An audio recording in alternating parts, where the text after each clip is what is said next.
Hi, my name is Ryan. I'm a project manager with ServiceMaster by Zaba. And today we're in Lincoln Park working in an apartment unit that has water damage caused from the toilet. So the toilet is on the 3rd floor of the apartment and it caused water to leak down to the 2nd floor and the 1st floor garage. In here, water affected the tile and this exterior wall. So we're going to do a 2-foot flood cut on this exterior wall to make sure we can expose any framing, remove any insulation, and then clean and sanitize properly. This tile floor has to come up as well because it's sitting on top of plywood and we need to be able to dry the top of that plywood as well. We set up containment to protect the rest of the bathroom, and we have containment out in the hallway as well. Now we're in the 2nd floor bedroom, which sits directly below the bathroom, which is the source unit. As you could tell, the ceiling here is already stained from all of the water damage and spreads across the ceiling. Here, we're gonna have to detach the ceiling fan and this register cover, remove all the crown molding around, and tear out the ceiling and any insulation in order to expose the bottom of the subfloor and the ceiling joist. This wall also got some water damage, so we'll have to remove this wall full height. Same thing with baseboards. And unfortunately, water did drip from the ceiling, traveled down this wall, and affected the flooring.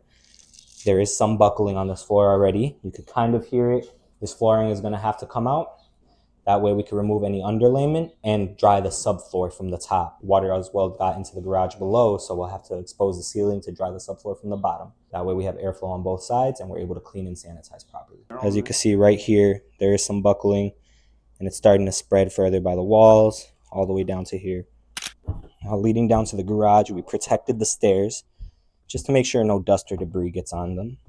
They are carpet as well, so we don't want to dirty them. And this is how we'll be getting the garbage out.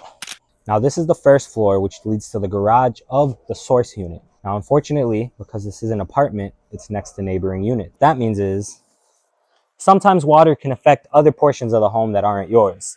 In this case, the neighbor's garage got affected on the ceiling. As you can see up here, there's water staining around the light, and there was water dripping out from the smoke detector there.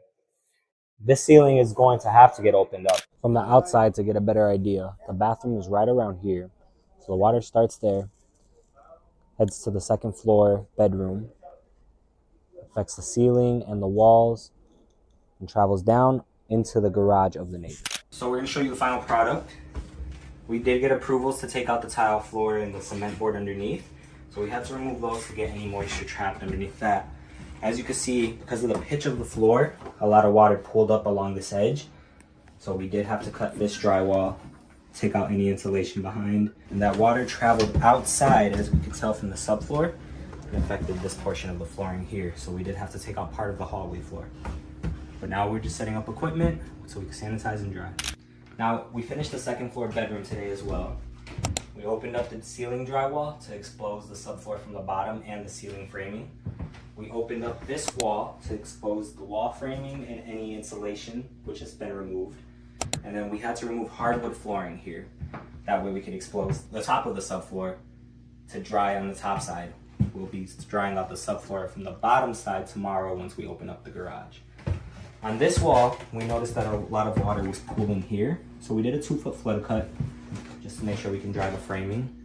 And if you look up here, we can also see that the subfloor from the bottom is very saturated and it's leading into the bathroom. So in the bathroom, we opened up the ceiling as well, just so we could put another air mover to get airflow directly up. And then we opened up the 2 feet on the right side and the left side of the door to make sure that the framing was exposed and getting airflow on both sides. So we completed the demo in the garage for the neighbor's unit. Let's take a look at what we did. We had to take out the drywall on the ceiling here because it's directly below bedroom 2 and that floor was saturated and had to come out. And we had to dry the subfloor from both sides. In the ceiling, there were 2 layers of drywall and insulation. So it's important that we get all of that out so we can dry the framing and the structure of the home. On this wall, we took out from the corner 2 feet from ceiling to floor. We also noticed that there's 2 layers of drywall here. You can see the 2 layers of drywall. If we didn't remove these, we wouldn't be able to dry this wood behind it. The water had traveled down here, hit the top of the garage and spread down that way, and then spread down here, as well as the top portion of this wall getting wet and coming down. If you're dealing with water damage, give us a call at 773-647-1985.